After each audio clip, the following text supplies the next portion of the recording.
I was 4 years old, the first time I ever got busted and put in the fucking jail. Oh, I thought it was such fun.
I was born on a Friday, 3/20, the 7th day of February in Longview, Texas, sleeting and snoring right behind the old jailhouse, Gregg County, precinct number 1, right next to the railroad tracks. Called my house a shotgun house because you could stand in the front door and shoot straight through it with a shotgun and not hit a damn thing. As far back as I can go and remember was when I was 4 years old, and I was sitting in a window with my chin on the ledge, and I'm watching for the police. And right behind me was Emma, my mom, and crap game. And I loved to hear her shoot the dice. It was the way I learned how to count. Well, 3-2 shit flew, 4-1 to do the first. Phoenix, Arizona, you get 2. Big boy from the gravel pit. He made one load and he stopped the shit. That's shooting for 10. Oh, and did I hate it when she missed the point. I listened and I listened. And she was shooting for 9. 9 times out of 10. Ever 9 then you meet a stranger. Stop and invite him in. And she missed it. Looked right at me. Get your peckerwood ass on in that kitchen. I don't want you sitting here pulling for me. I said, Emma, I ain't pulling for shit, you goddamn mouth. And down I'd go. And she'd make me take my shirt off. And she'd stretch that goddamn coat hanger out. Shoo, shoo, shoo.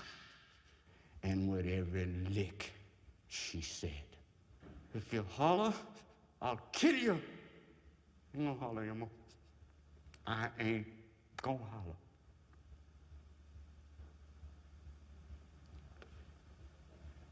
My mama was married to a man named Blue when I was born. They didn't call him Blue because he was black. They called him Blue because he was Blue Surge. He was deeper than black. Good-looking sucker, though. Yeah, he was. And on the day that I was born, he walked in and took one look at me, and he walked out on Emma. My daddy's name was Mr. Albert, a white cotton broker. And Emma had promised Blue that she was gonna quit messing with them white men. But she lied, like she always did. I ain't gonna do it no more, Blue, I promise you. But here I am.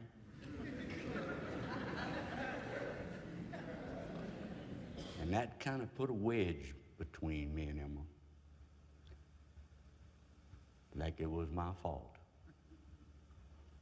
Like I did the fucking. She could say some of the hardest things to me. If it wasn't for you, I could be somebody.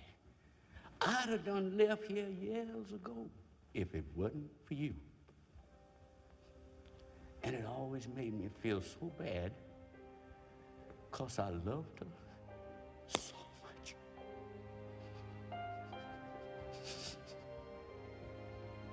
She was all I had. Longview, when I was born, had a population of about 5,000 people. And I'll be damned if I wasn't the only son of daddy looked like this. I remember one time the police came to our house to shake us down for some bootleg whiskey. Mama was bootlegging, tricking, gambling, making ends meet. And the police came one night to raid our place, and boy, Emma could play on this shit here when it was time. Look at him, y'all. Just look at him. He's one of y'all. Show him how smart she is, baby. I said, I was born on Friday, 27th day of February, rain snowing right behind old jailhouse, Great County Precinct number 1. Mr. Houdonner was the sheriff. And he said, well, damn, that ain't a smart little boy. You know what I'm saying? Show him that step I showed you, baby.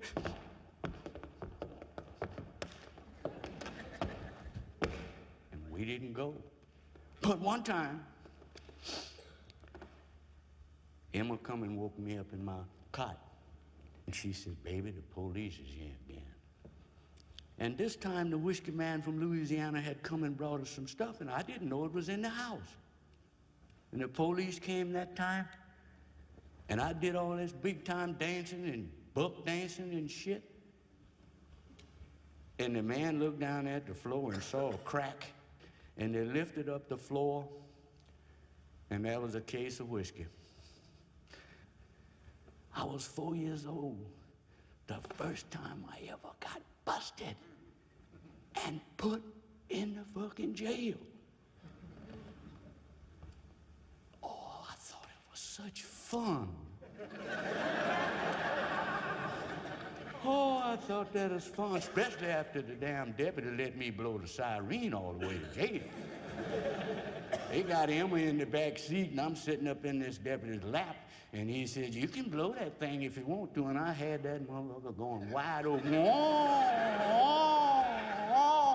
You know, and when we get to the jail, she said, no, Mr. Thornton, don't put us in here. What about my baby? What am I going to do with him? Well, leave him with, you could have left him with some of them people. She said, well, I can't be leaving my baby with them niggas.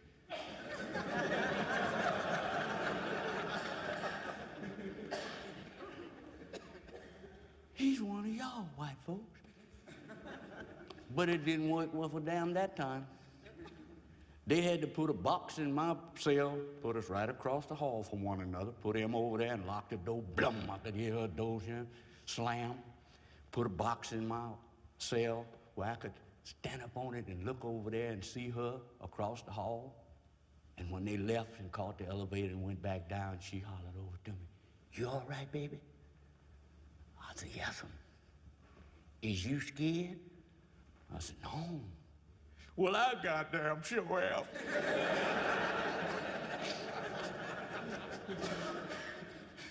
She said, I tell you what we gonna do. We gonna cry our way out of this motherfucker.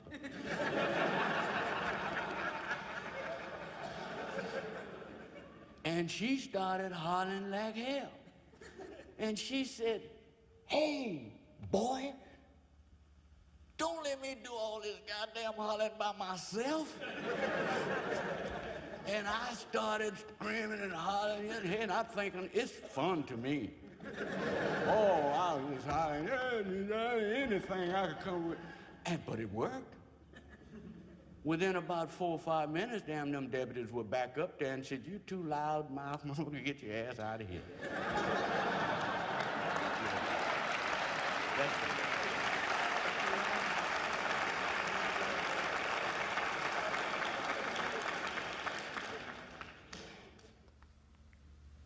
used to keep me crying all the fucking time.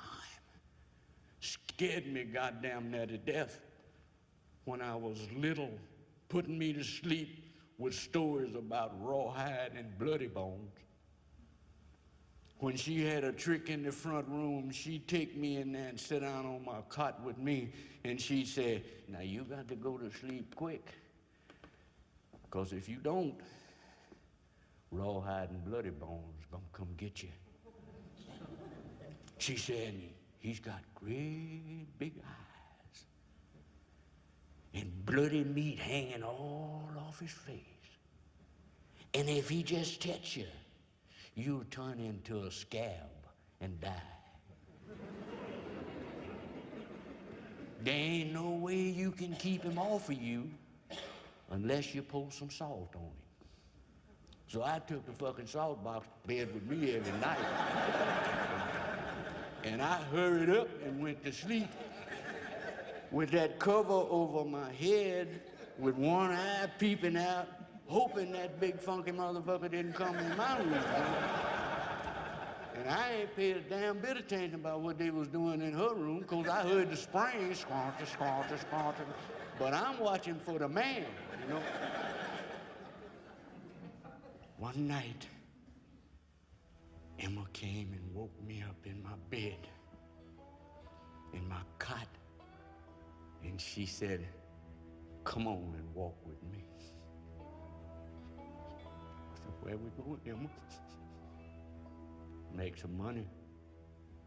I said, where? She said, well, you know, when baby Nars come by here today, she told me that there was a Mexican work train parked down there near Cotton Street.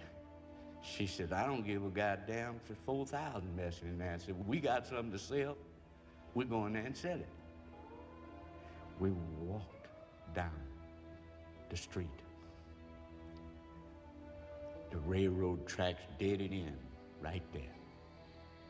And I could look down the track and I could see the last car in that work train. And Emma knelt down to my size and she pulled a Texas Jack out of her pocket and she opened it and she gave it to me. And she said, I'm going down there. You stand right here. Don't you look back. I'm gonna bring them back as close to you as I can. And if you hear me holler for you, get that knife in my hand. And Emma will get us out of here. I said, yes, ma'am. I could hear her high heels crunching them gravels as she walked on away. And I'm standing there, always the good little soul, doing exactly what she told me to do. God damn it, I didn't look back. She brought them back, one after one after one, and I'm gripping that knife, and I'm listening, and I'm dying inside.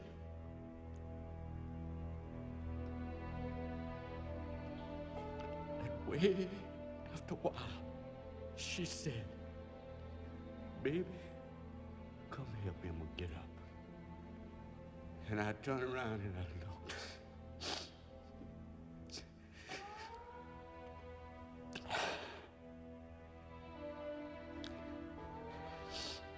Her people, one track, and her head was laying on the other. And I rushed to her, and I remember trying to get her up, but I couldn't. She weighed too much. I said, Emma, put your hands on my shoulders and pull up on me. And she put them, and I helped her get up. She said, baby, you ain't ashamed of him, ain't you? I said, no, ma'am. No, ain't ashamed of you, Emma. And out of tall.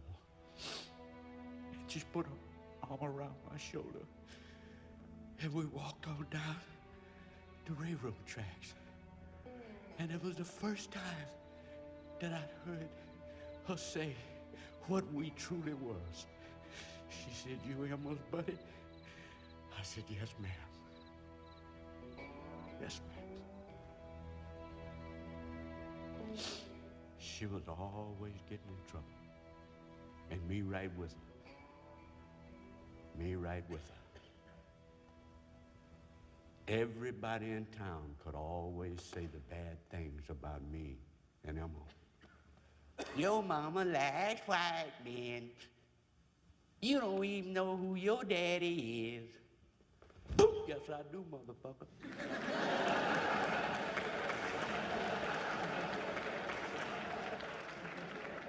And she had a sister that lived in that town. Her name was Elzada. Now, Elzada and Emma were the flip side of the same coin, almost. Emma was cunning and smart, slick and smooth. Put it in a speckled pup under a covered wagon. She had a big nigger ass that would drive you wild. And she had a walk, God damn me, that said, "Look at what I got. You want to check this shit out." You know what I'm saying? Check this shit out. Elzada, 1936. And she living with a white man in the Northcutt Heights and still breathing. The Klan done already burnt a half a dozen crosses in her fucking front yard. And all she would do is go out there and turn the motherfuckers over and stomp them out. Said, "Fuck that shit," you know? She wasn't scared of a goddamn thing. Elzada was plumb fucking crazy. So it wasn't no secret in Longview, Texas, that Emma and Elzada fucked with them white men. It wasn't no secret. And one time, my mama went downtown to make some money, and she brought the hardware store man back with her. And he's a big time, got money, big car, and all this shit. A catch, for real. This wasn't now one of them $2, $3, $4, $5 tricks. Hey, this is Mr. Sesame. Shown up white man, upstanding citizen in the community, he was. She brought him back to the house, and she told me to sit out on the steps and wait. And whatever happened in Emma's room with Mr. Sessoms, I tell you what, I'd have had to have a machine gun to keep that motherfucker away from there after that. He was there as regular as I was.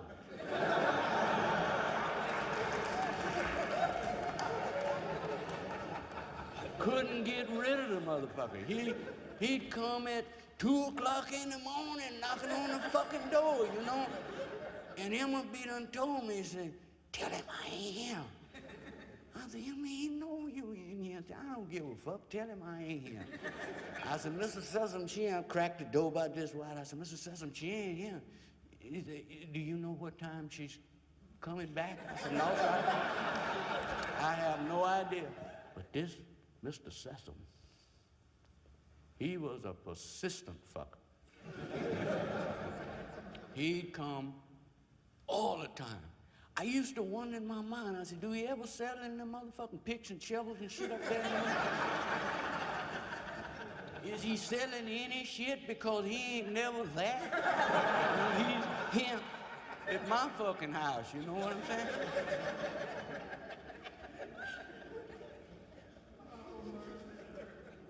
He finally caught her at home, and they went in and did the thing, made the spring sing. I'm sitting on the front steps watching, and I saw that big old long black car parked over by the dairy across the road from our house. And there was a white woman in there. Yeah.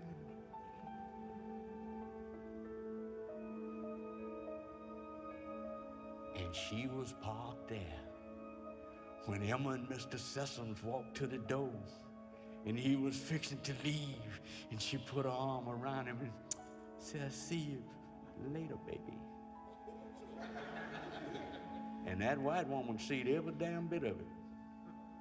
And the next day, she went to the sheriff's office, Mr. Hugana, and said, "I want to know one thing. Are you and your deputies gonna sit here on the hard part of y'all's asses and let them two nigger hoes ruin the lives of all of us decent white folks in this town?" He said, "No, I ain't. You just go on home and don't worry about it, and I'll take care of it." That night, El Zeta was at our house. I looked out my window and I said, "Emma, here come the police. Mr. Bell, Mr. Thrasher, and Mr. Killingsworth. Them was the deputies. Three of the baddest motherfuckers that ever been on this planet. They were ass kickers to the umpteenth degree. They didn't rest no niggas without whooping that ass. Not any. I don't give a damn if he was in a wheelchair. You get your ass beat. And they busted in that house. Emma, get your clothes on. She had on a house dress. Is you El Zeta? Yeah. Stand up, gal.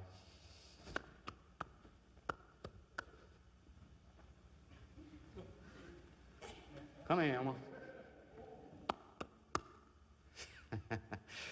Now they clean. They clean. We're taking y'all's ass to jail. Well, what about my boy? I don't give a fuck about your boy. You stay here. Get your asses out there and get in that car. I run out the house looking at the car as it made the turn. And soon as it was out of sight, I took off running. I went to the jail, and I talked to the jailer. I said, "I'm here to see Emma, please, sir." "Who is you?" I said, "I'm her boy." "Well, she's right down there. Go right down that hall, look." I went down the hallway a little piece. He said, "I'm down here." I go to the cell, and I'm pulling to get up where I could see her face. I loved her so goddamn much. I said, "Where's the goddamn hell?" She said, "She's in that cell over there." He said, "They damn near killed her later because she wouldn't hush." She said, "I want you to go home and don't come back up here no more." I said, "Yes." But she knowed I wasn't gonna do that.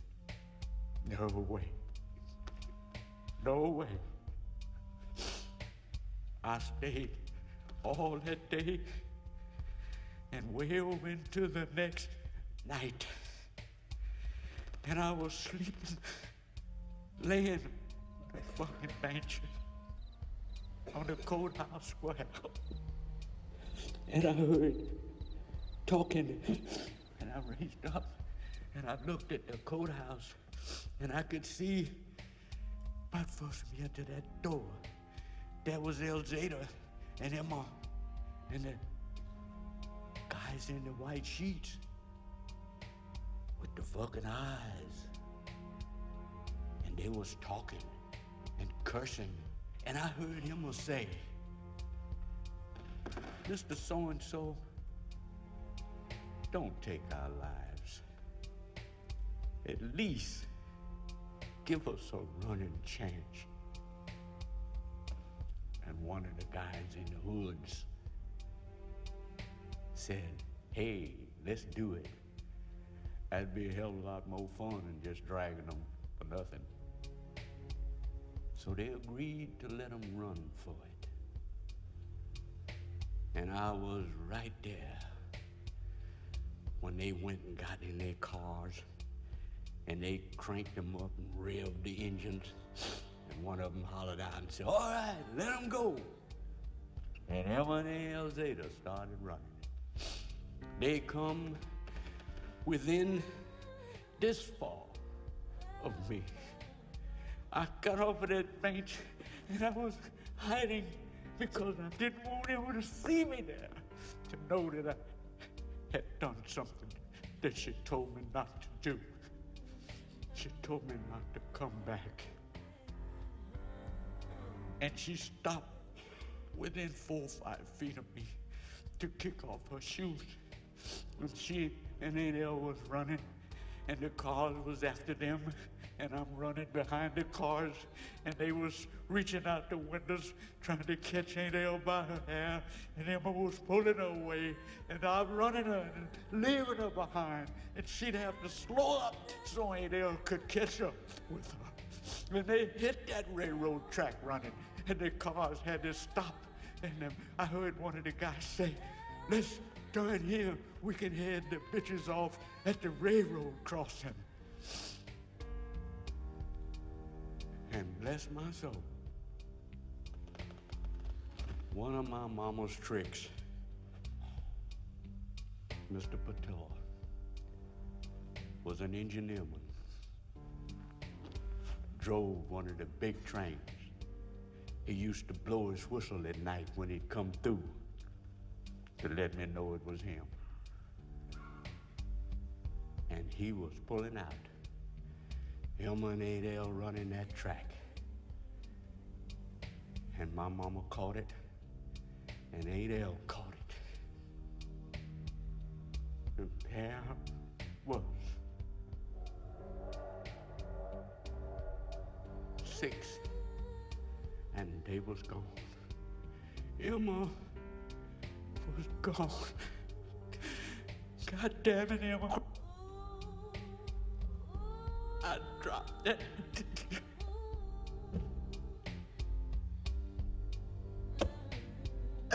Emma! Emma! Oh, Emma. Oh, Emma. What am I gonna do? Where am I going? I went back to our shotgun house, and I stayed there. That night, the next night, and the next night. Just knowing that any minute, and it was gonna be Emma. It didn't happen. I went to everybody that I knew and asked them, could I stay with you? No, ain't got no room. Hey, I don't want that half-white boy in the house with my children. No. Nobody would take me in. Nobody. So I slept on the bridges, in boxcars, in the pool hall, under the tables. And you know, before I looked around, it was damn near 2 years done happened, passed and gone. I'm dancing on the street corners for nickels and dimes. I'm hustling my victuals from behind Benny Keith Produce House. I'd go over there and get me some rotten apples and onions and shit, and I was making it. I'd dance on the street corners and make me 10 or 15 cents and go straight to Kern's Baker Shop and buy me some donuts.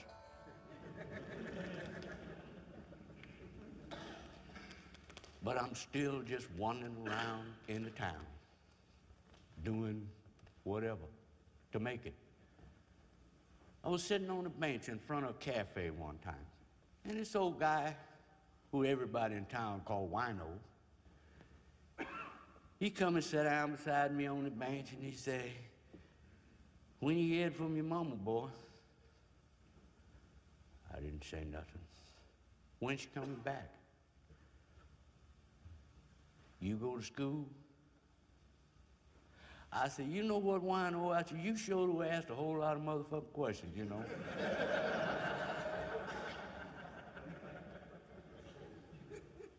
And that man became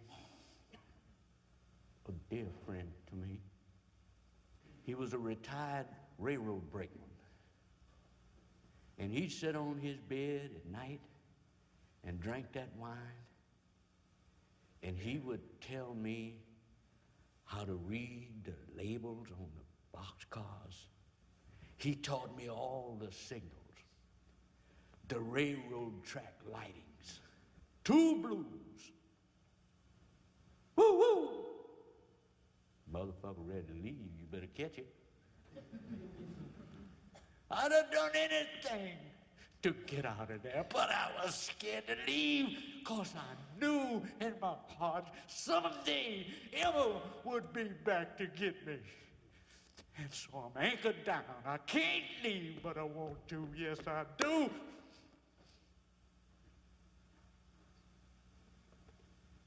"4 years, she was gone. 4 years. I was 10 years old.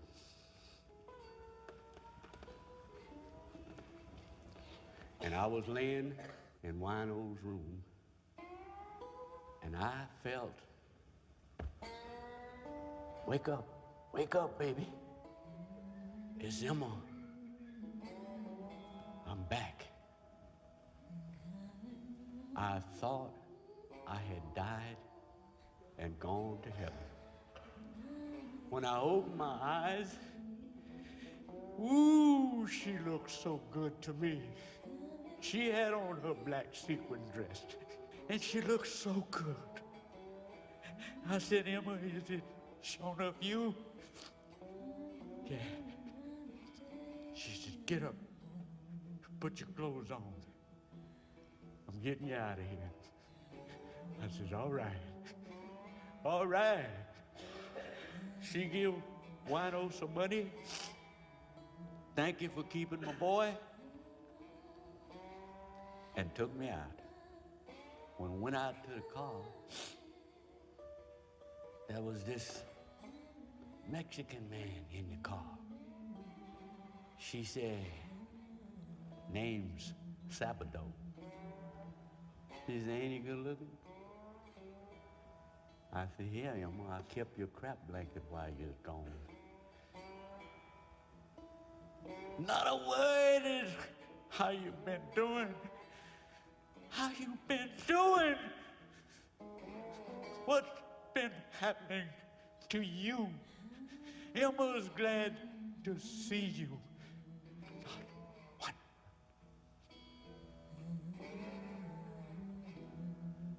The next day, we got a house. First un-shotgun house I ever lived in. You couldn't shoot straight through the front door out the back. You could shoot through the front door and almost shoot out the back. Because there happened to be a room over here. That was Emma's room. So all of us moved in together, 1000 East Whaley Street. And we called it Big Emma's place. And her and that masking fought like cats and goddamn dogs. If Emma wasn't drunk, she could whoop his ass. But she never was undrunk. So she was always the loser. He had her down one time, and he had a chokehold on her. And I come in the house, and Emma's eyes was going east and west.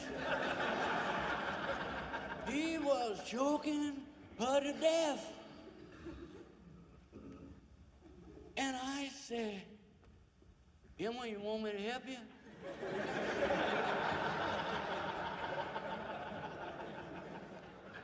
And she said,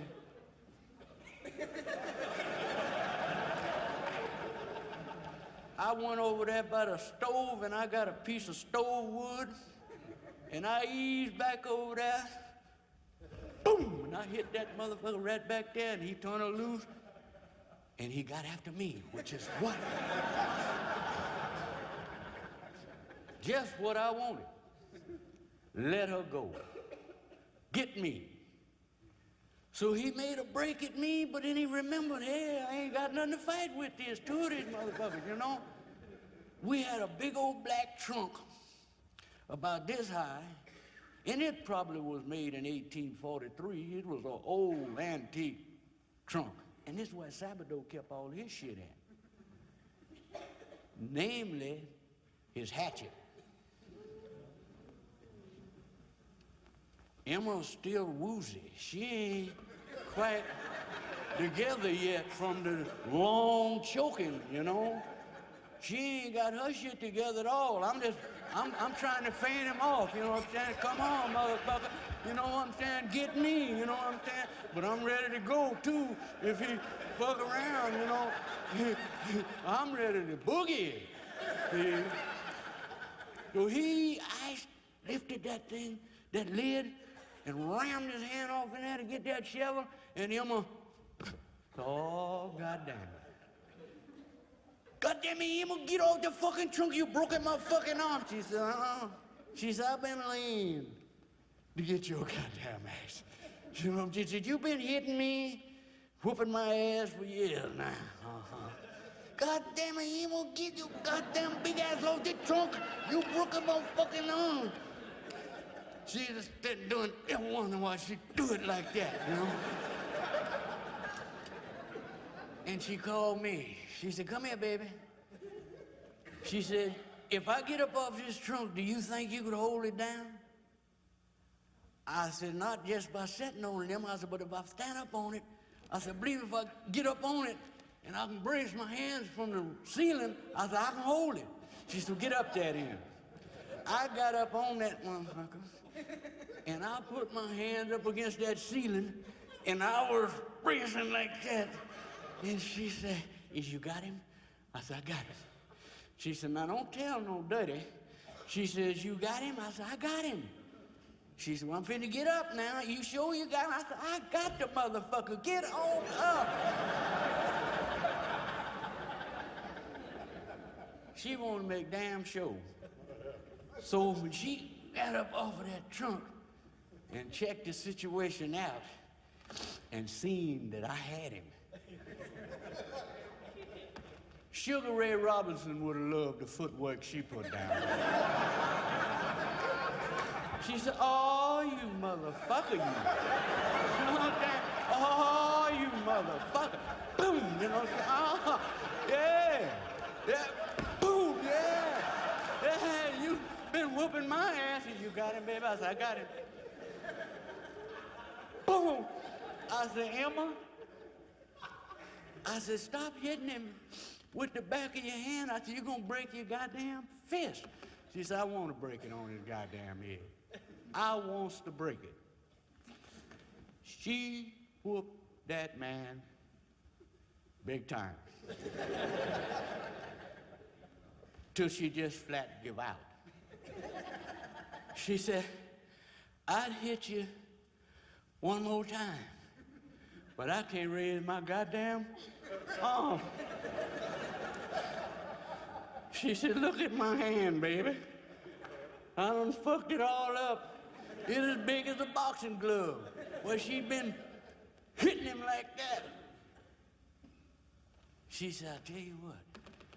She said, I'm gonna go out the back door, and when I get out there and I holler for you, you jump down and run. I said, all right. As long as she leaves me in there with him. And I'm holding him down. I said, go ahead, Emma. She said, I'm out. Let him go. I jumped off that damn trunk, and I hit that back door, and as soon as I ran out and got on the porch, Emma was saying, over here, baby, over here. She had got a stack of bricks and stacked them up by the side. And she was ready. She said, when that motherfucker come out, let's bombard him. I said, okay.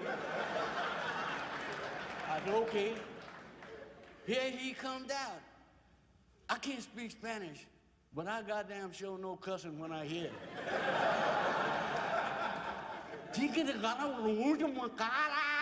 You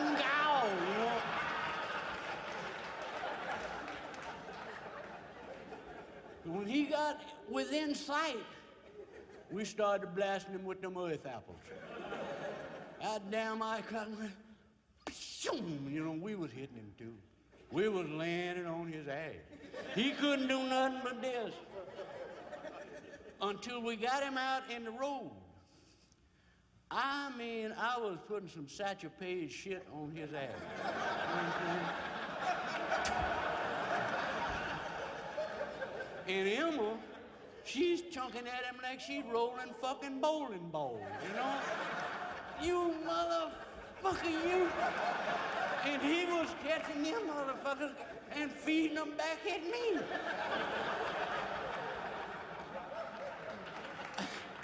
I said, goddamn, Emma, don't chunk at him no more. Let me chunk. I said, you just feeding him ammunition. Every time I throw one, I have to duck. I said, if you ain't gonna knock hell out of him, don't chunk no rock at all. But we got him. He left town.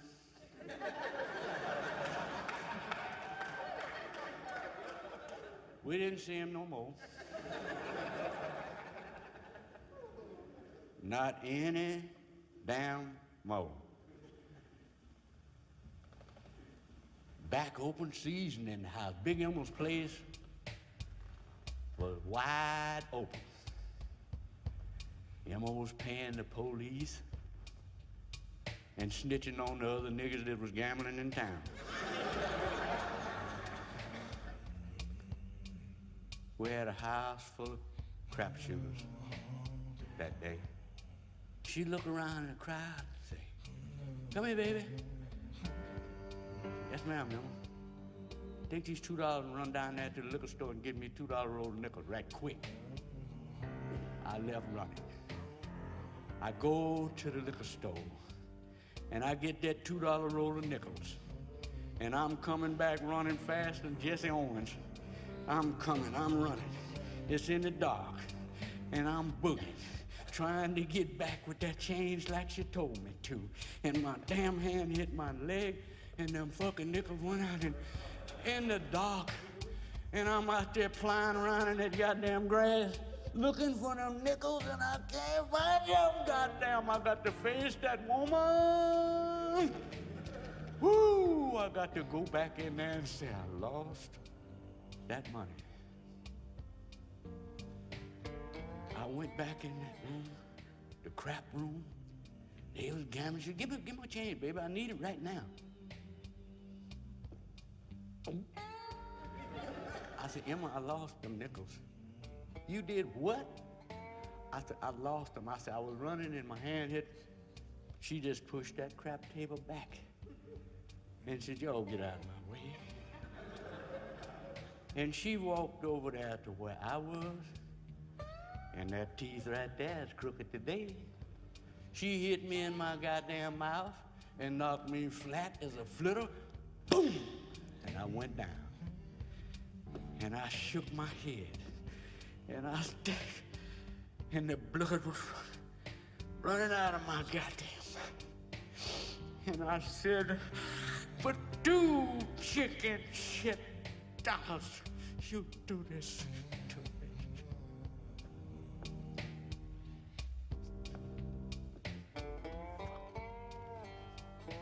I said a long time ago, when Emma would whoop me with the coat hanger, and she'd tell me, you holler, I'll kill you.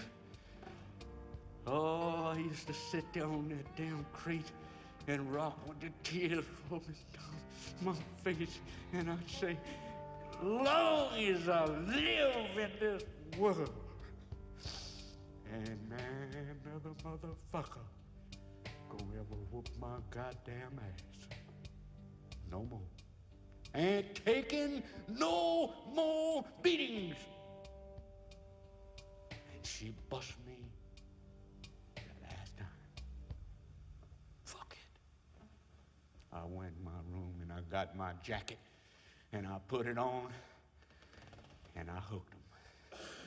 12 years old, and I was on the road. I went and caught me a freight train, and I didn't know where in the hell I was going, and I didn't give a big rat's ass. I needed to be somewhere else. Right then. I went to Baltimore. I've been to Memphis. All up and down the eastern seaboard, Appalachia. Seen the world from the top of a boxcar. I used to get a kick out of sitting on one of them motherfuckers doing this when they passed the goddamn railroad crossing, and the people in their cars would say, and I'd say, as I went on by, yes, sir. So I rode, and I rode. And I'd been on the road for about 6 years. And I decided that I got to go back and see him. Got to go back to Longview. But I got in more hell than I could ever shake a stick at. I got to Tyler, Texas, which was 32 miles from where I was trying to make it to. And I'd be damned. When I got off the train and hid around in the jungles till I could get to town, went to a cafe, and within the hour, the place looked like the Blitzkrieg had hit it. Me and some motherfuckers got to fighting in there and tore up the man's place. The police come. You know who in the hell they took to jail. Stranger in town, causing all this shit, jumping on these local niggas, you know. I went before the judge. He said, I tell you what I'm gonna do. Sample. He says, I'm gonna give you a choice. He said, you can either go in the army, or I'm gonna put that key around a jackrabbit's neck, and I'm gonna turn that summit loose, and you ain't never gonna get out of jail. What a beautiful choice. Shit, the hell with that rabbit, I'm going in the war. I'm going to the army, you know? And I joined. Yes, I did. I joined the army. And all of that, but I said, man, fuck this shit. You know what I'm saying? Shit. I am a crap shooter, you know? I don't know about this marching at your hand, trying to put a left, like that, and shooting around. But do you know what? I was the fucking soldier of the training cycle. Expert marksman.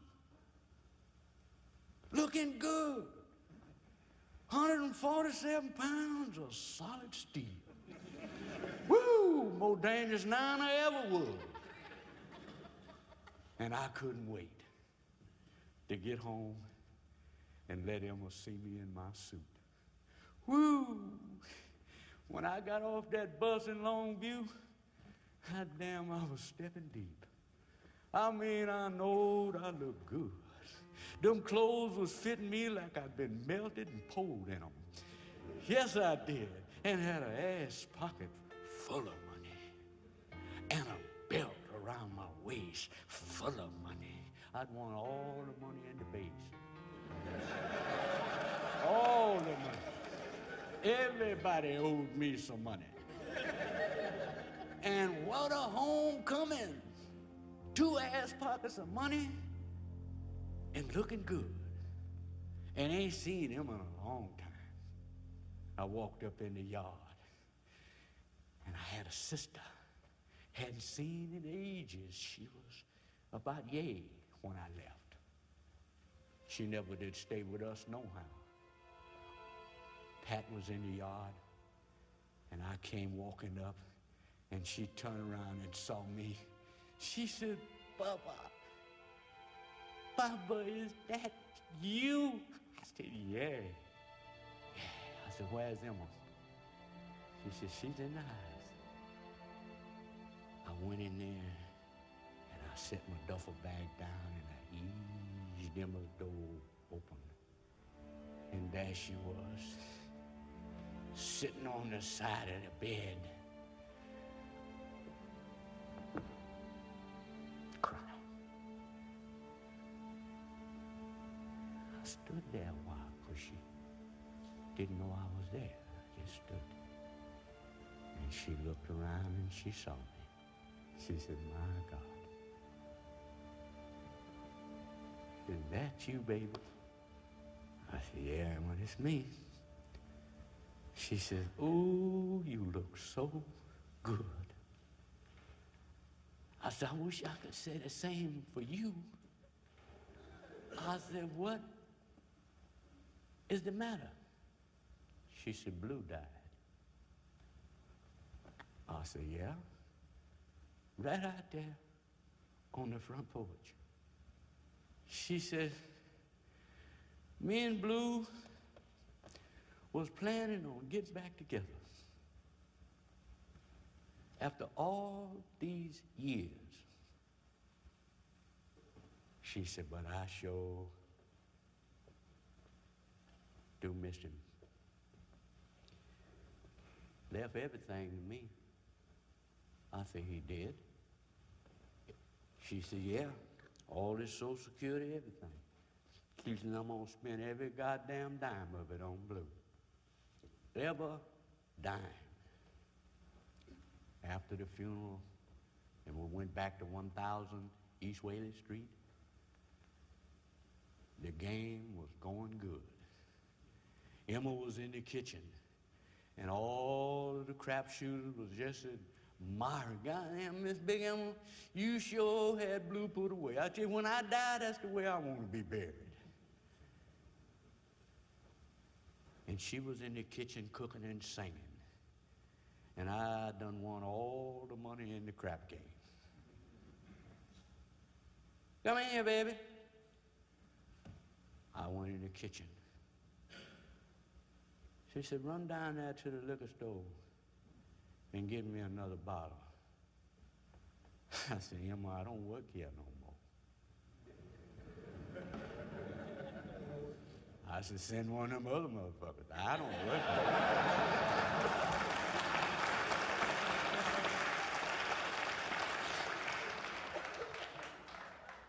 She said, what? Did you say to me?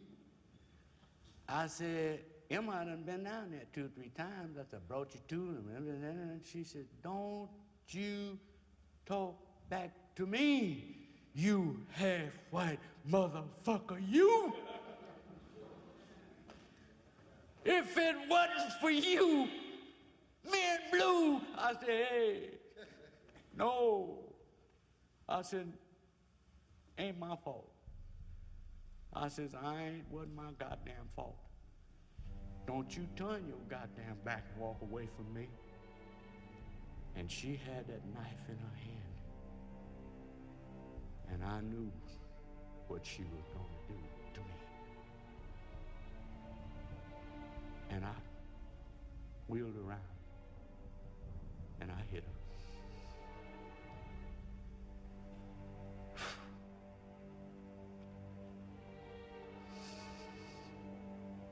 The absolute worst thing.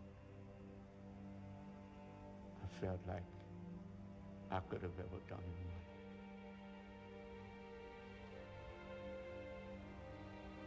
I couldn't have stopped my hand if I'd have had a freight train tied to my wrist. I hit her, and I hit her hard. And that's something in every place in the world you don't hit your mama. You don't do it. You don't do it. You don't hit your mama. God damn it, but I done it. And I told us, if you ever call me that again, I'll kill you. And I went and got my duffel bag, and I slung it over my shoulder, and I cried all the way to the bus station. And when I got back to the base, you talking about one crazy motherfucker. It was me. My head was so fucked up. I was in the stockade so goddamn much, I thought that's where I was stationed. How I got out with a good discharge, I'll never know. But I got out, and in about 6 months,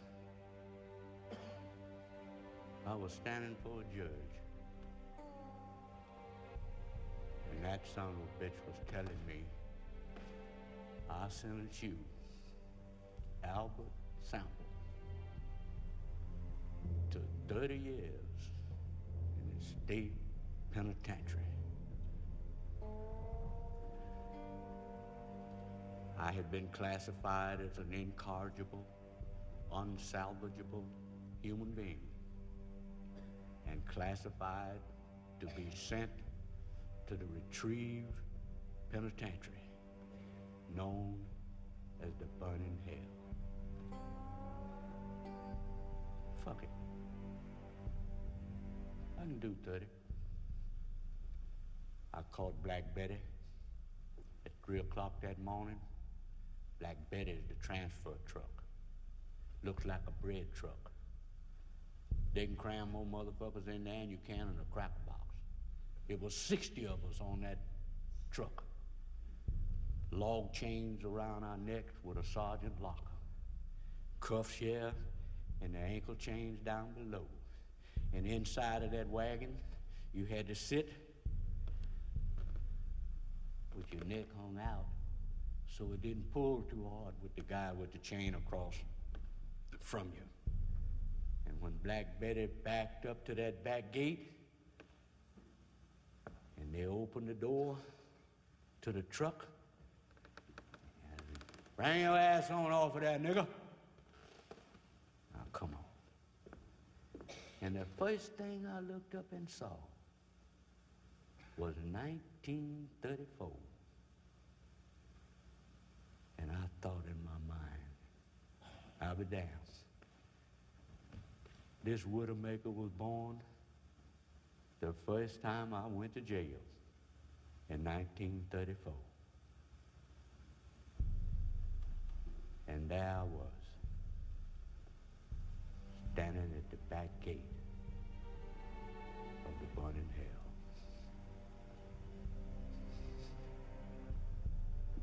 I walked across that yard and into the back door. The boss told me, he says, stand over there, nigga. And he left.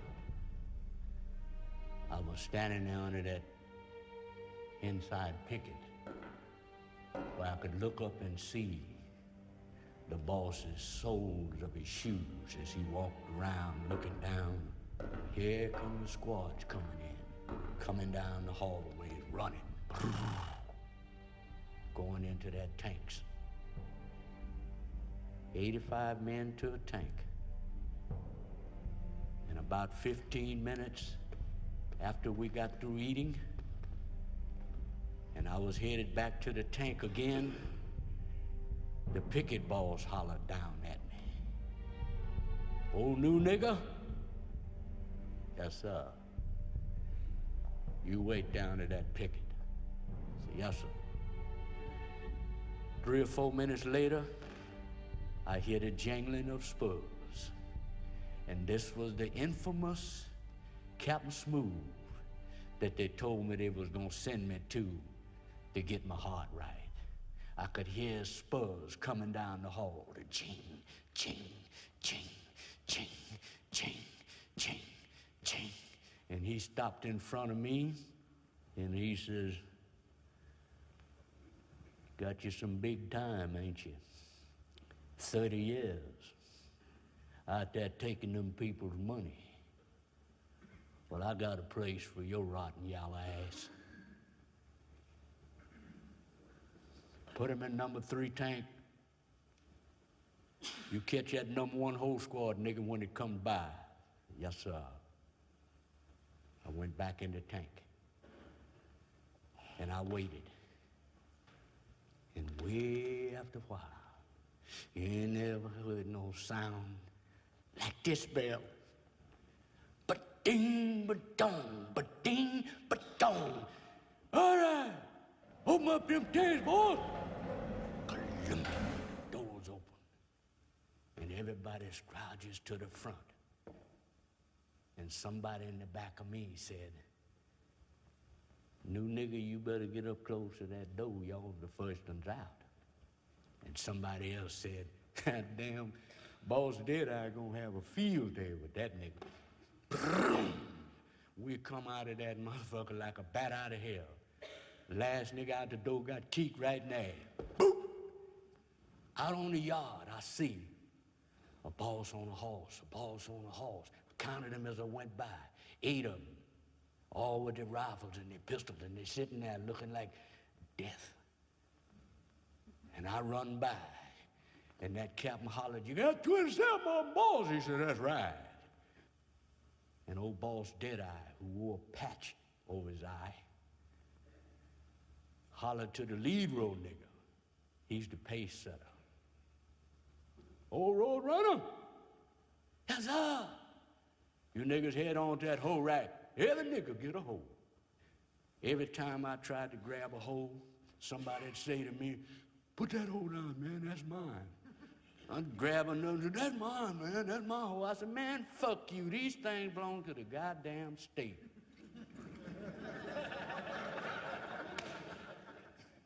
Unlike a lot of them people that were there, hey, I'd been prepared well. I had the damnedest drill sergeant in the world, Big Emma. I was ready. They wasn't lying when they said he's incorrigible and he's an unsalvageable human being. I was. I didn't give a damn about nothing. Nothing. It had done been beat out of me. When we got to the field, I was so goddamn far behind, I would have had to send a postcard to them other niggas. Then that goddamn road runner, that motherfucker could take steps. I never seen a human being walk like that in my life. He looked like he was on a pair of fucking skis. You know, and all the rest of them motherfuckers were doing the same thing. Foot's never leaving the ground.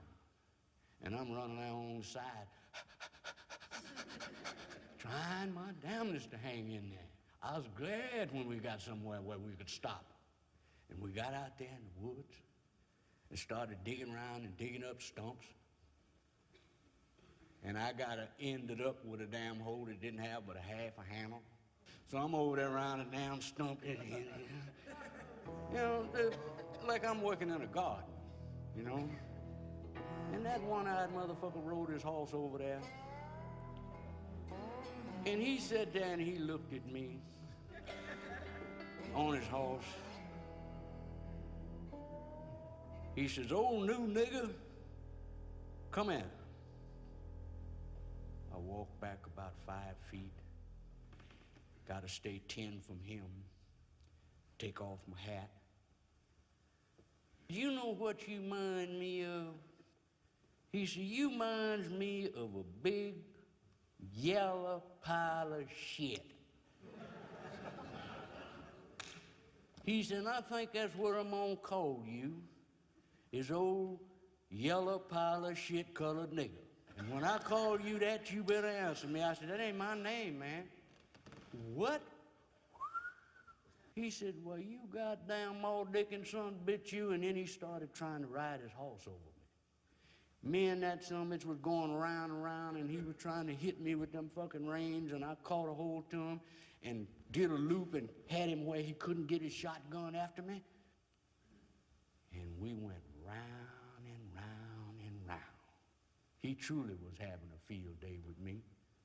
At the end of that day, when we got back to the building that night, we stopped. "Old new nigga?" I said, "Yes, sir." "Get your ass over yonder against that fence." So there I am standing there waiting till all the squads. I got to see all 8 of the squads come through that gate. And Captain Smooth said, "All right, get your ass on that yard." So here come us 5 cutouts. Take us in there, and we walk down the hall. "Boss, give me 5 pair of them cuffs up there." He dropped down 5 pairs of handcuffs. "Put your goddamn arm down there on that goddamn floor, nigga." "Yes, sir." Put my arm down. He put one cuff, and he stomped it. Oh, the minute everything stops. Then he put it on the other one.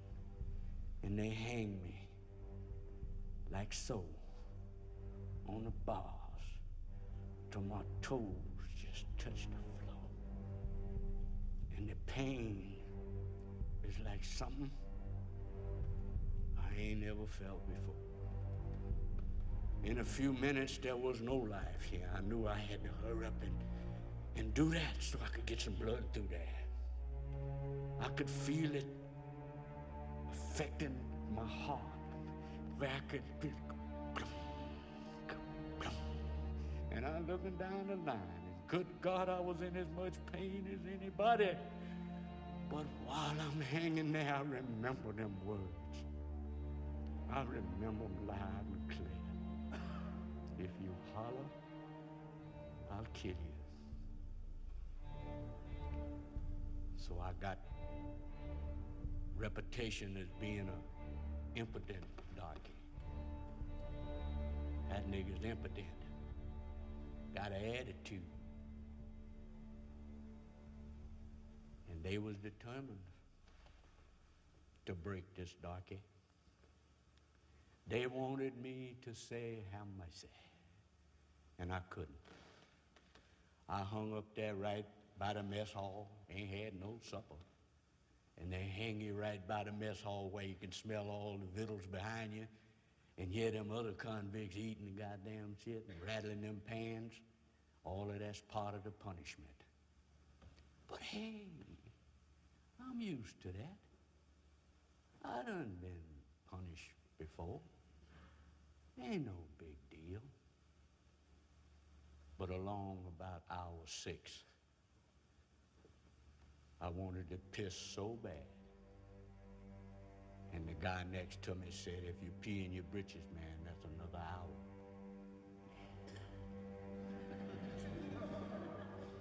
No pee. One of them guys down there on the end was hollering so damn loud. The pain was so great. He had wiggled his way around to where he was facing the bars, trying to get loose. He done lost it. And he was screaming. And old Wise-em-up, the inside picket boss, said, "Turnkey, hello, boy. Go back there and get a bucket of water and dash on that nigga down there on the end." The mop bucket water. He did it, dashed it on him, and he kept on hollering. About 4:30 that next morning, they let me down. And I'll be damned. My arms just dropped. I rushed in the tank, washed my face, peed right quick, caught the child line, come out, back in the tank, and I'm ready to hit the field again. And now my hands, I can't hardly close them. My wrist is swole, my ass is sore, and I got to do the same thing all over again with that hole. And I could just barely hit it that way. And Dead Eye truly did have a field day with me that day. He talked more shit to me and rode me and rode me and rode me, tried to run his horse over. He did the whole damn bit, the same thing as he did the day before. And I was thinking in my mind, gee, I done been in this damn place 2 days and I ain't never even got any goddamn sleep on my bunk yet. Fortunately, he didn't cut me out that day. And I got my first shown up look at the inside of number 3 tank. 85 of us, flea brain, poke chop, bull, proud walker, and anybody that go to the Texas Penitentiary, they're gonna name you something other than your shown-off name. There was 419 men on that camp. All of us were jet black. I was the only nigga there that looked like this. And all the guards was white. I guess that's why they called it hell. Inside, that night, when I laid down, I was so goddamn tired I couldn't hardly keep my eyes open, but you got to. And I'm laying there on my bunk, and I look and I see a bucking head go up like that. Next minute I look, he's saying something that says, "Way over yonder." Next minute he's here. I said, "Who is this motherfucker, man?" He said, "That's old toe sucker, man." He said, "Somebody loves to suck your toe through your socks."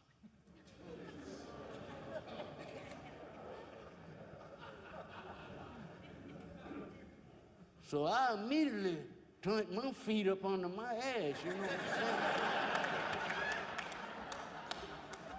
He didn't have no teeth in the front, just right for a toe. He said, well, somebody done kicked him out. Wake up in the middle of the night and hear the motherfucker on your damn toe, you know what I'm saying? They done kicked these teeth out. So when we was at the face basin, one morning I told him, I said, toe sucker, I said, you lose 2 teeth ain't shit. I said, I'm gonna kick your brains slap out. Fuck with my feet, man, I'm gonna kick your brains out. You mess with my goddamn feet. I said, I ain't gonna sleep with my socks on and I ain't gonna hide my toes. I said, but you fuck with them, I'm gonna kick your brains out. And he never sucked my toe. It was just, you know, a matter of being straight with him. I got off my bunk to go to the latrine, and I hear somebody say,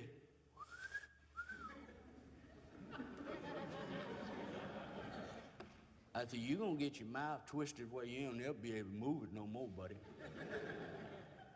And I made a few more steps. He whistled again.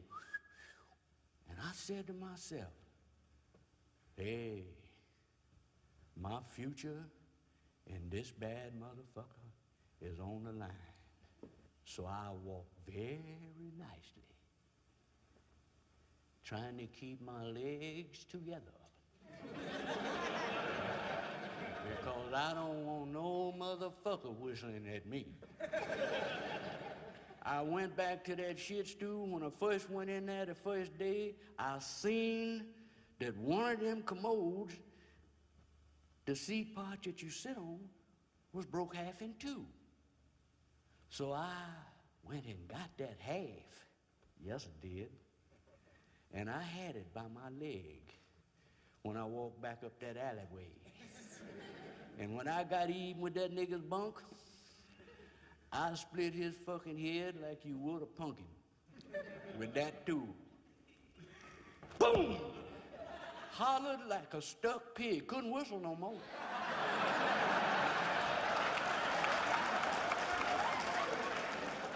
I run out that next day, and I caught that #1 whole squad, and I was working my ass off and still a half a block behind every damn body else.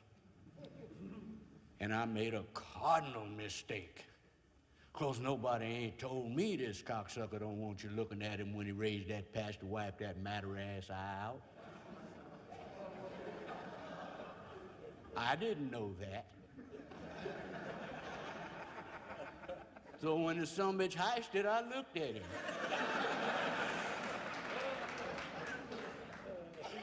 What are you looking at, nigga? I said, nothing, but, oh, to my eye ain't nothing. Well, you ain't got now, motherfucker, but, you know.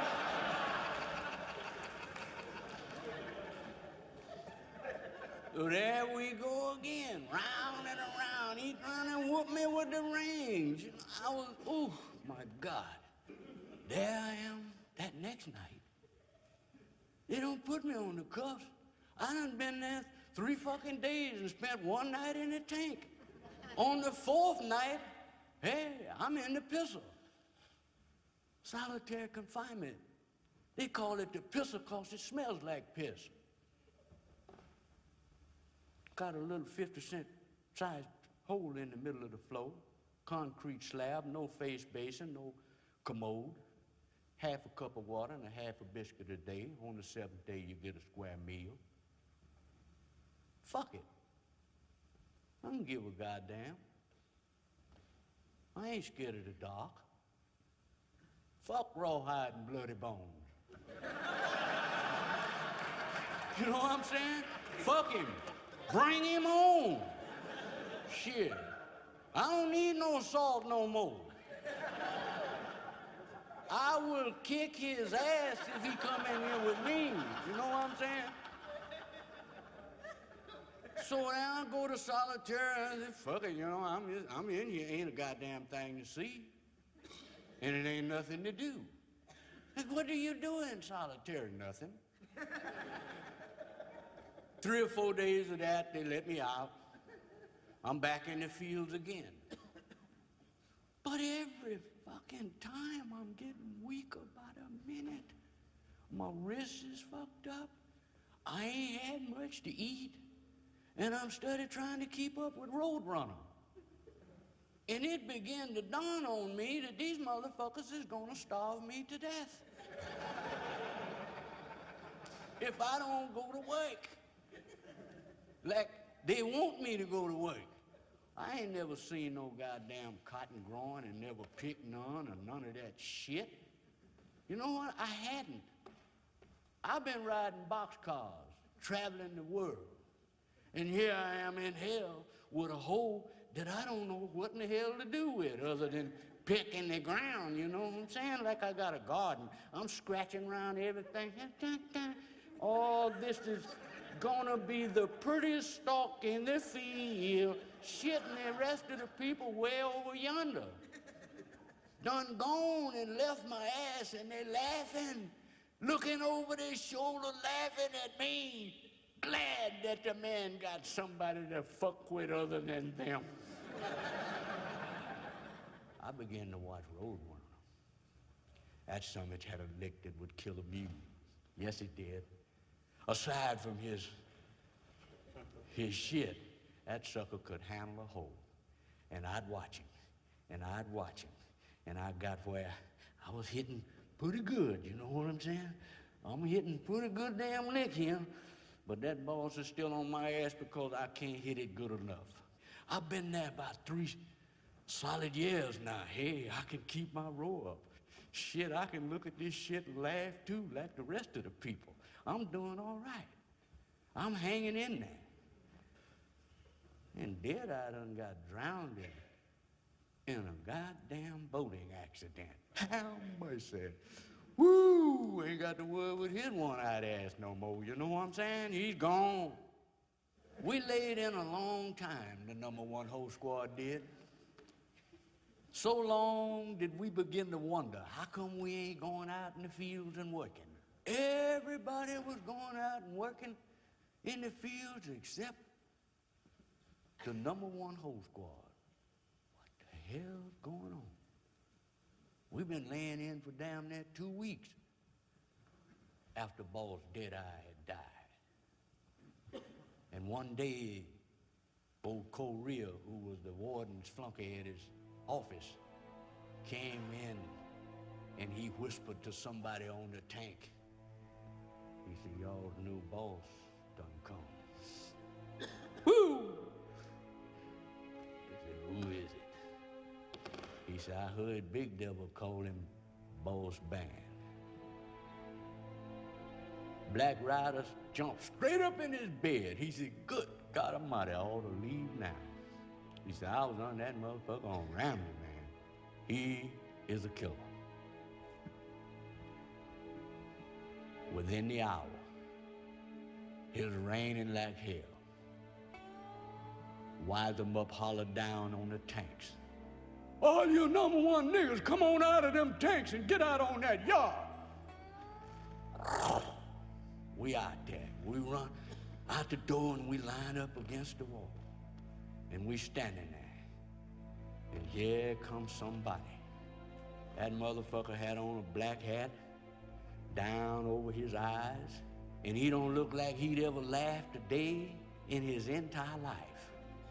His skin looked like leather. And he stood there looking at us. Y'all know who I am? My name's Boss Band. And I'm gonna tell you how we're gonna deal. He said, I've been hearing that you niggas has been half-assing. He said, if I ain't one of you niggas dispute my word, he said, I'm gonna kill you. He said, if I ain't one of you niggas don't do exactly like I tell you, I'm gonna kill you. He said, if you don't keep them rolls up in that field, I'm gonna kill you. He says, and if I just takes a notion to, I'm gonna kill you. I'm saying in my mind, is it nothing this motherfucker won't kill us for? And he roved his eyes down the squad again. And he stopped his eyes on me. Woo. Done told us. Before you say anything to me, the first thing you better say is, oh Lord. He looked at me, the littlest motherfucker in the squad. Oh, Red. I said, yeah, oh Lord. Come in. I walked up to him, I said, yes, sir. He said, can you read and write? I said, yes, sir, a little bit. He said, I want you to take this pad and this pen. I want you to start you on at that end. He said, I want you to write every one of these niggas' names down. I said, yes, sir. I said, you want the real names or the penitentiary names? He says, any name you put down there will work. He said, put your name down there first. I said, yes, sir. He said, this is the way I want you niggas to catch them rows. Which meant that I had suddenly just became the lead road nigga, the same as old Roadrunner was. Me? I'm the pace setter now. The next day when we caught our squad and we run out that building, I was the first son of a bitch out that door. And I mean I was booging. I had done got that goddamn drag. Oh yes I had. I could do it with style. Yeah. And the son of a bitches couldn't keep up with me. I learned how to stretch. And niggas be hollering, slow it down, Ray. Slow it down, man. Fuck you in your ass. You didn't slow it down for me. When I was way back there, you didn't slow it for me. The hell with you. So we worked under the band, the boss band. He was called Boss Band because he killed the whole band of men in one day. He killed 14 men, but I had the lick. I was a number one driver. I could stroll, and I could pick that cotton. I could go down a goddamn road like a snake. Two of them, take 2 rows. They had never seen a little nigga like me that could pick as much cotton as I did. I could pick more cotton than I could tote. I could outpick everybody on the unit. And one day, we was chopping cotton, and a convict in our squad named Railhead Shorty pulled up beside me, and he kept pulling in front of me, which was like telling the boss he ain't going fast enough for me, booking for my job. So I look over at him and I say, hey, Railhead, I said, get your ass back in line like you're supposed to. Fuck you, man. I said, okay. I said, taking him around, he too here, boss. Go ahead and take him around or two, which was clearing the way for us to race. Hey, hey. After that 3rd row, Boss Band was whooping that son of a bitch with that shotgun for not being able to keep up. He was putting mucho hurt on his head. And he told him, I want you to stay behind that lead road nigga. He rolled his horse over behind me, and he said, where you from, nigga? I said, from Longview, Texas, boss. He said, well, I was watching your road when you was racehorsing up and down through there. He said, I ain't never seen a nigga chop a road that fast and clean it that away. He said, I think that's what I'm gonna call you from now on, is old Racehoss. And when I call you that, nigga, you better answer me, you hear me? I said, oh, Lord. And we sure enough went to racking them back. We sure enough went to racking them back.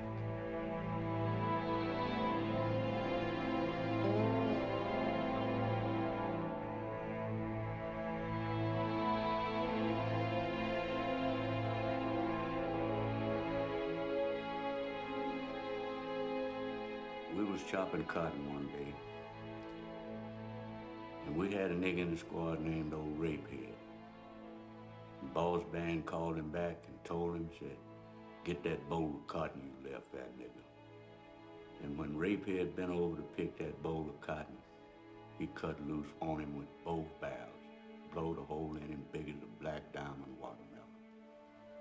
And they handcuffed his body to the bump of the pickup truck and drug him to the building. Captain Smooth rode over and asked him, said, how come you had to waste that nigga? He said, well, a nigga with a name like that ain't got no business living, and he damn sure don't belong in my squad. And they laid his body right here on these steps. And when we come back to the building, we all had to walk over him to go inside. We had a lot of guys in our squad that had girl names, and Boss Band was taking them out one at a time. And old Glodine knowed he was next. One day we was cutting trees in the woods, and old Glodine walked over to me, and he said, "Racehoss," he said, "man, if I lay my hand up on this tree, will you cut it off?" He said, "I got to get out of this bunny, motherfucker." I said, "Yeah." I said, "Put the son of a bitch up there, I'll chop it off." And he laid his hand up on that tree, and I hit it with that axe and whacked it off right across his knuckles and left his fingers still dangling, stuck to that tree. They called for Black Betty. They come to the field and picked him up, and that was his way of getting out of here. And you know, one day, Boss Band was waiting in the yard. Big Devil had sent word in, said, "Hold your niggas there till I get there." When Big Devil come around the corner and he saw us standing there waiting, he said, "Boss Band, I'll tell you what I want you to do." He said, "I want you to take your niggas up there and clean out that old graveyard up there by the front entrance." He said, "I got some important people coming down here from the walls, and that thing ain't nothing but an eyesore." We went and got our hoes. We go to the little graveyard, and we was chopping around those mounds, cleaning them. Boss Band backed his horse way back in the corner so he could be constantly facing us, because it was some of us that were just as anxious and eager to put a hole in his goddamn head as he was a bullet in our backs. And he knowed it. And he hollered at us, and he said, "You niggas put them damn hoes down and go to pulling them weeds up there by hand." He said, "I don't want that captain to have sent us back up here tomorrow messing with this damn place." Yes, sir. So we start pulling the weeds out by hand. And Boss Band said, "And that way you get a chance to whisper something to them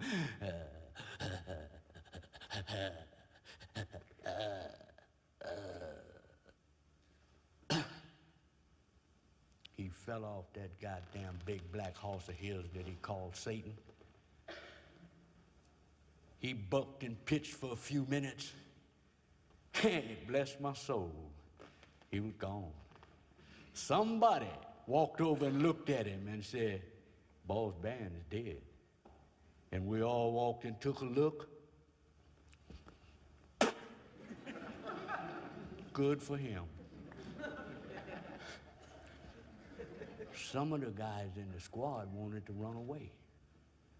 I said, "Man, if we leave here, they're gonna swear we had something to do with this guy's death, you know? They'll swear that we killed him or something." I said, "Now I'm gonna set my ass down over here in the corner and wait till somebody comes." And we sat out there 4 fucking hours, watching the flies crawl around his damn mouth and shit. Just sitting there smoking bull dun and looking crazy. And way after a while, here comes the warden, sundown. "Where's Boss Band?" I said, "He's laying over there." "What y'all done to him?" "We ain't did nothing to him, Captain." They sent for the ambulance, they picked him up, and they hauled him off. Oh, but there was so much hurt up ahead. I got put in solitary again. This time, it wasn't the same. The darkness and the shit was taking its toll. I finally understood I couldn't beat them bricks. They was eating me alive. And I got put in solitary that time. And if I live to be old enough until my head is white is a bar of P&G soap. I will never, never forget that moment. I wasn't scared of the dark, and I wasn't scared of rawhide and bloody bones. And as I sat there on that concrete slab,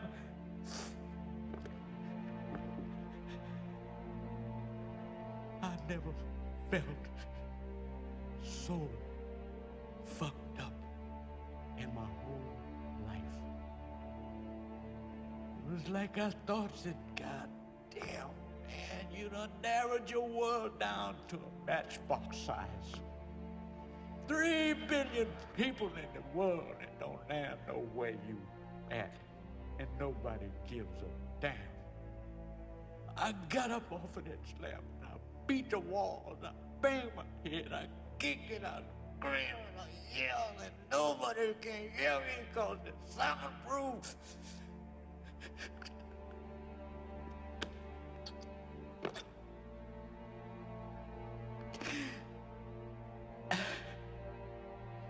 And as I sat there, the tears were running, and I could feel them bouncing off the floor of my feet. And I had my face with my hands, and I said, God, please help me.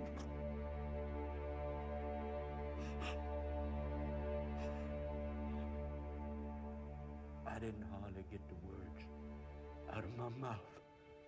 And I looked through my fingers. And it was light in there.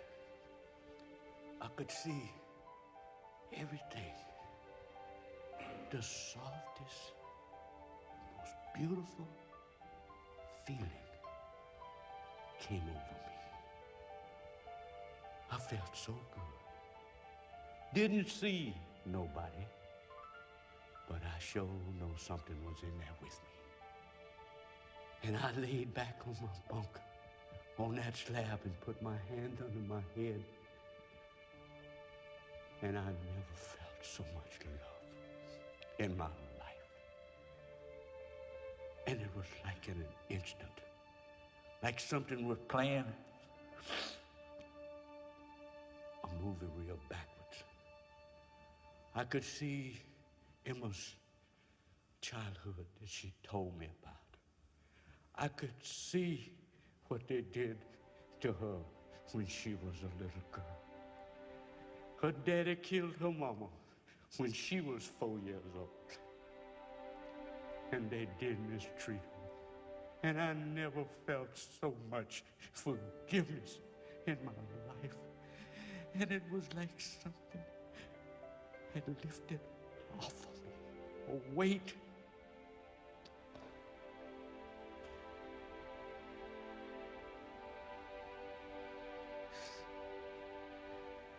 And I laid back. And I heard a voice say to me, don't you worry about a thing, but you must tell them about me. And every time that God would bring me my biscuit and water, I drank the water and I threw my biscuit in the corner. And I didn't care if they ever turned me out of that. Soon as he would close the door, the light would be back inside. 28 more days, they come and let me out. I didn't walk out of there glowing like Moses, no. But I sure did know that something had changed within me, that I wasn't the same man no more. When I walked across that yard and I got my clothes at the laundry and getting ready to catch out again, And the picket boss hollered down and said, "Oh, Racehoss, hurry up and get that goddamn shit on. That warden won't see you." And I said to myself, what in the hell does he want now? I went to the warden's office, and I ain't in there 2 seconds, and he says, "Oh, Racehoss?" I said, "Yes, sir." He said, "How long you been out in that field?" I said, 11 years, warden. He said, "You think if I was to put you to work out here in my office, you could keep my business to yourself?" I said, "Yes, sir." He said, "Go get you some trusty clothes," and made me a trustee within the hour. And itchy by itchy, the empire began to crumble. Hell began to fold in on its own self. And before you know it, Captain Smooth was dead. How much? Sundown had done gone to become a sheriff in the neighboring town. They transferred Big Devil to the East Town unit. Hey. Transferred me to another unit. All this time, I had never received a letter from nobody. I had never had a visit from nobody. And I came in from my work one day, and there was a letter on my bunk from my sister who said, "Mama is dying. I sure hope you can come. I'm gonna try to get her doctor to write a letter to the parole board so you can come." 3 days later, have mercy, the warden called for me. "Come on out here to his office." "Yes, sir." There were 2 sheriff deputies there. I could see from their patches they were from Gregg County, Longview. And they had their little satchel there with their chains and shackles and stuff. So I left out of that office, got in the car with them, and we drove to Longview. They drove me straight to the parking lot of the Good Shepherd Hospital and took me out the car. And as we entered the hospital, I remembered how ashamed I was having to go in this condition.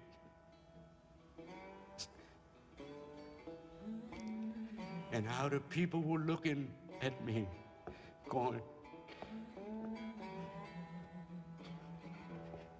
And when I got to the door, my sister was there.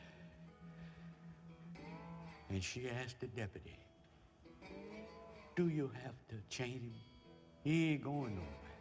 And right at the door, they dropped the chains. My sister said to me, she said, "Bubba, I'm so glad you could come, but she won't know who you are. She's been in a coma for 3 days." I went in that room, and I walked over to Emma's bed, and I hardly recognized her. She was so frail looking, so small, so tiny. Tubes running everywhere. Out her nose, they had them in her arms, and I could hear her breathing so hard. And I put my hand on her shoulder.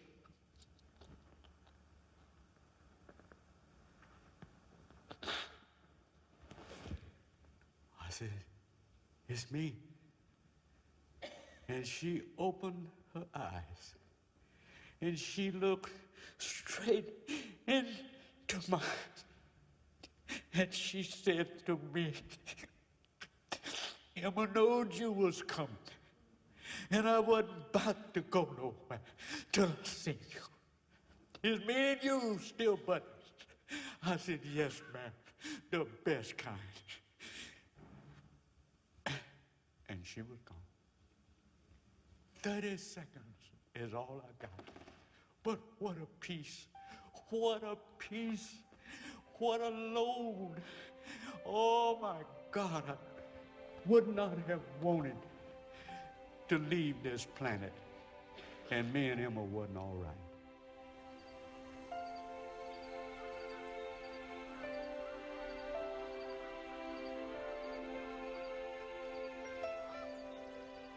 And I had to go back to the pen and do another year before I got out. And I was working in the fields one day with my bulldozer, and here comes a convict on a horse, rode up to me. I'm sitting out and killed me a rabbit, and had it on a rotisserie, and I was cooking that sucker to death. And this guy comes riding up. He said, hey, how about a bite? He said, I smelled it all over the woods. And he squatted down there with me, and we started shop talking. How long you been here? And I said, well, I've been here all told about 16, 17 years. I said, I just went out on pardon to bury my mama. He said, I know. He said, well, I'm gonna be riding on. He said, don't you worry about a thing. You'll make it out this time. And I'll be damned if my papers wasn't on my bed. When I went back to the tank, there was a letter from the pardon and parole board. And I had been turned down 7 times. And they said, let it go. Let him go.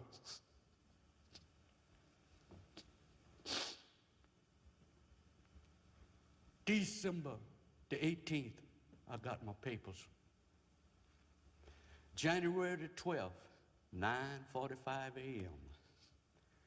$10 in my pocket, nowhere on earth to go, and I'm being set free. I went to a halfway house in Houston, Texas, and I was there maybe 2 weeks. And I got a job working at a newspaper. And I started writing editorials about crime and punishment versus rehabilitation. What do you want your prison system to do? And the governor of my state sent for me. I went to Austin, Texas. First time I'd ever been there in my life. We talked for 15 minutes, and he told me, he says, I got a program working with ex-convicts. He says, and I've been reading your editorials, and it's not like you abuse. And I want you to take that job. And there I am now, the director of the Criminal Justice Division.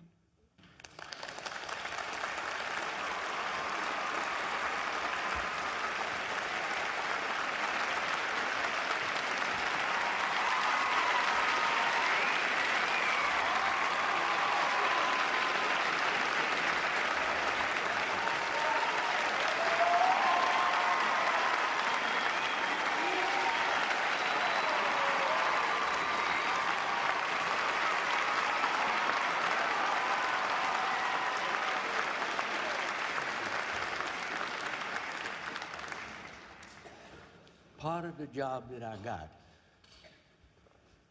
required me to go back to that prison and get 476 convicts out whose sentences had been enhanced because they had previous misdemeanor convictions They were felonies then, but now they're misdemeanors, so they had to turn them out like now. And I went, and I got every one of them. And we tracked them for a year. And we had only lost 3 people back in the criminal justice system after working with them for over a year.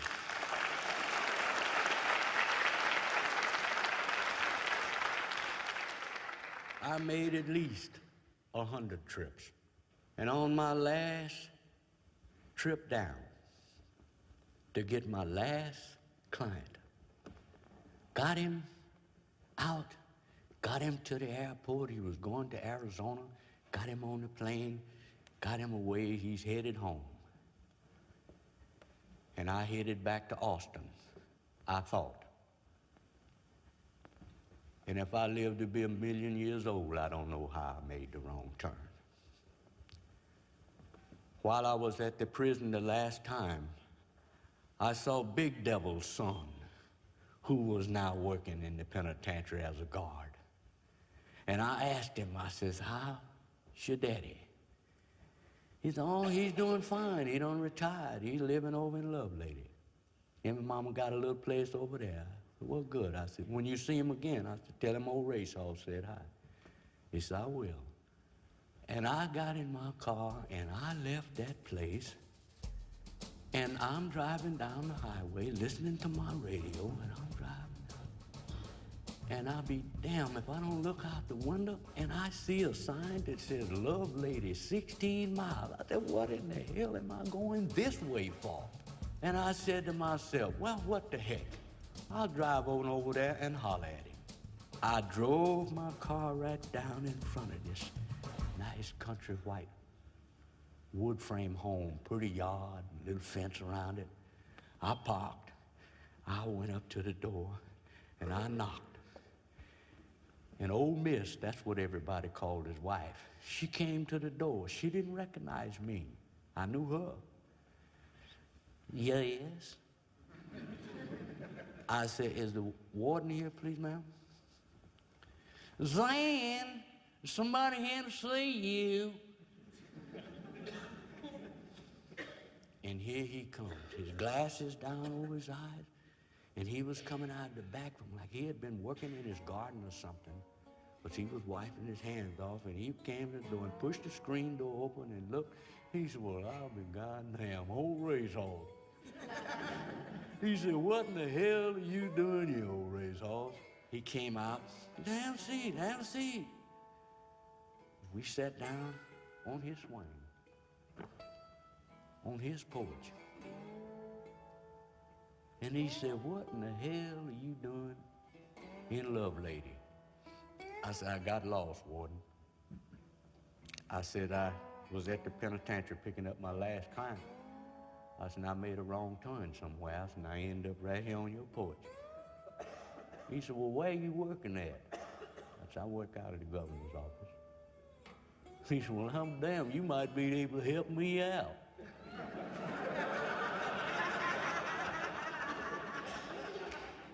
I said, help you out how, warden? Well, hell, I got tired of goddamn so much shit done changed in that penitentiary, there ain't even a pen no more. Put all them smart ass creeps in there, and they started teaching people and shit about their civil rights and stuff like that. He said, I got a half dozen suits filed against me already. I said, oh, you come out all right.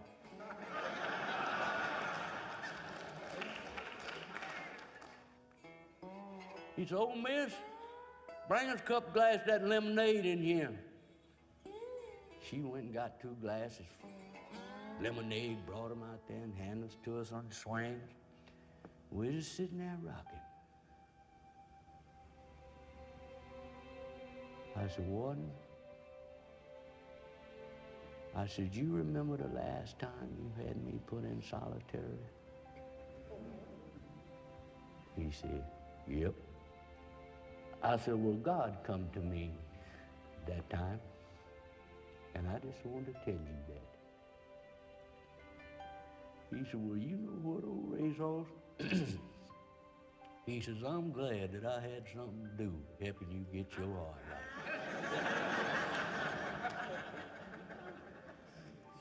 And I looked at him. I said, that's where you're wrong, Warden. You didn't have shit to do with it. And sipped my lemonade. Have mercy.